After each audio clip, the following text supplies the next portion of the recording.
गीता हिंदुओं के पवित्रतम ग्रंथों में से एक है। महाभारत के अनुसार कुरुक्षेत्र युद्ध में भगवान श्री कृष्ण ने धरोवाच भगवन् परमेशान भक्तिरव्यभिचारिणी प्रारब्धम भुज्यमानस्य कथ भवति हे प्रभो। श्री पृथ्वी देवी ने पूछा, हे भगवान, हे परमेश्वर, हे प्रभो, प्रारब्ध कर्म को भोगते हुए मनुष्य को एकनिष्ठ भक्ति कैसे प्राप्त हो सकती है। श्री विष्णुरुवाच प्रारब्धम भुज्यमानो हि गीताभ्यासर्ता सदा स मुक्तः स सुखी लोकै कर्मणा नोपलिप्यते। श्री विष्णु भगवान बोले हैं, प्रारब्ध को भोगता हुआ जो मनुष्य सदा श्री गीता के को अभ्यास में आसक्त हो वही इस लोक में मुक्त और सुखी होता है तथा कर्म में लेपायमान नहीं होता। महापापादिपापानि गीता ध्यान करोति चेत क्वचित स्पर्शम न कुर्वन्ति नलिनीदल मंबोवत।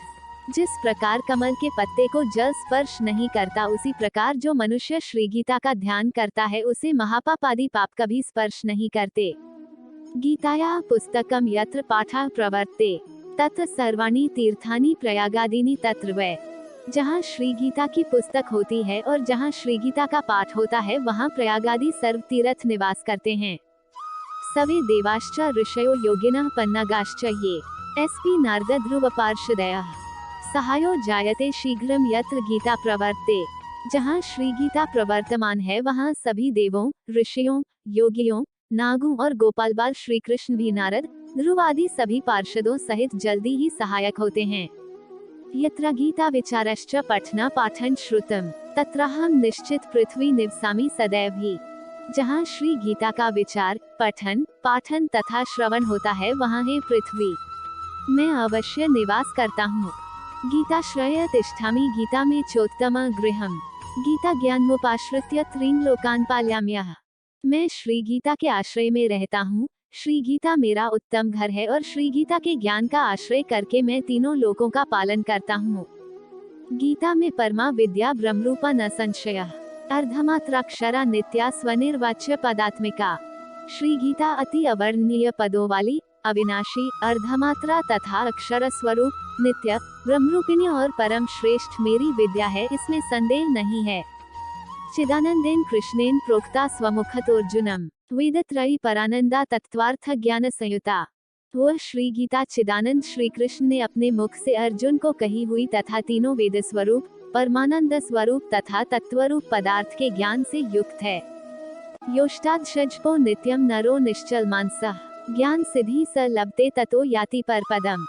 जो मनुष्य स्थिर मन वाला होकर नित्य श्री गीता के अध्यायों का जप पाठ करता है वह ज्ञानस्थ सिद्धि को प्राप्त होता है और फिर परम पद को पाता है। पाठे स्मर्था संपूर्णे ततोर्धम पाठमाचरेत तदा गोदांजम पुण्यम लभते नात्र संशयः। संपूर्ण पाठ करने में असमर्थ हो तो आधा पाठ करे तो भी गाय के दान से होने वाले पुण्य को प्राप्त करता है, इसमें संदेह नहीं। त्रिभागः पठमानस्तु गंगा स्नान फलम लभेत षडंशम जपमानस्तु सोम्याग फलम लभेत। तीसरे भाग का पाठ करे तो गंगा स्नान का फल प्राप्त करता है और छठवें भाग का पाठ करे तो सोम्याग का फल पाता है। एकाध्यायम तु यो नित्यम पठते भक्ति संयुतः रुद्रलोकम वाप्नोति गणो भूत्वा वसेच्छिरम। जो मनुष्य भक्ति युक्त होकर नित्य एक अध्याय का भी पाठ करता है वह रुद्रलोक को प्राप्त होता है और वहाँ शिवजी का गण बनकर चिरकाल तक निवास करता है। अध्याय श्लोकपादम वा नित्यम यह पठते नरः स याति नरता यावन्मन्वन्तर वसुंधरे। हे पृथ्वी, जो मनुष्य नित्य एक अध्याय, एक श्लोक अथवा श्लोक के एक चरण का पाठ करता है वह मनवंतर तक मनुष्यता को प्राप्त करता है। गीताया श्लोकादशकम सप्तपंच चतुष्टयम द्वौ त्रीनेकम तदर्धम वा श्लोकाना यह पठेन्नरः चंद्रलोकम वाप्नोति वर्षाणाम युत ध्रुवम गीता पाठ समायुक्तो मृतो मानुषता व्रजेत। जो मनुष्य गीता के 10, 7, 5, 4, 3, 2, 1 या आधे श्लोक का पाठ करता है वो अवश्य 10,000 वर्ष तक चंद्रलोक को प्राप्त होता है। गीता के पाठ में लगे हुए मनुष्य की अगर मृत्यु होती है तो वो पशु आदि की अधम योनियों में न जाकर पुनः मनुष्य जन्म पाता है। गीताभ्यासम पुनः कृत्वा लभते मुक्तिमुत्तमाम गीतेत्युच्चार संयुक्तो म्रियमाणो गता लभेत। और वहाँ गीता का पुनः अभ्यास करके उत्तम मुक्ति को पाता है। गीता ऐसे उच्चार के साथ जो मरता है वह सद्गति को पाता है। गीतार्थश्रवणासक्तो महापापयुक्ति वा वैकुंठं संवाप्नोति विष्णुना सहमोत्ते। गीता का अर्थ तत्पर सुनने में तत्पर बना हुआ मनुष्य महापापी हो तो भी वो वैकुंठ को प्राप्त होता है और विष्णु के साथ आनंद करता है। गीतार्थ ध्यायते नित्यं कृत्वा कर्माणि भूरिशः जीवन मुक्ता स विज्ञेयो देहांते परमं पदम। अनेक कर्म करके नित्य श्री गीता के अर्थ का जो विचार करता है उसे जीवन मुक्त जानो, मृत्यु के बाद वह परम पद को पाता है। गीतामाश्रित्य बहवो भूभुजो जनकादयः निर्धूत कल्मषा लोकये गीता याताः परपदम। गीता का आश्रय करके जनक आदि कई राजा पाप रहित होकर लोक में यशस्वी बने हैं और परम पद को प्राप्त हुए हैं। गीतायाः पठन कृत्वा माहात्म्यं नैव पठेत वृथा पाठो भवेतस्य श्रमभ्युदाहृतः। श्री गीता का पाठ करके जो महात्म्य का पाठ नहीं करता है उसका पाठ निष्फल होता है और ऐसे पाठ को श्रमरूप कहा है।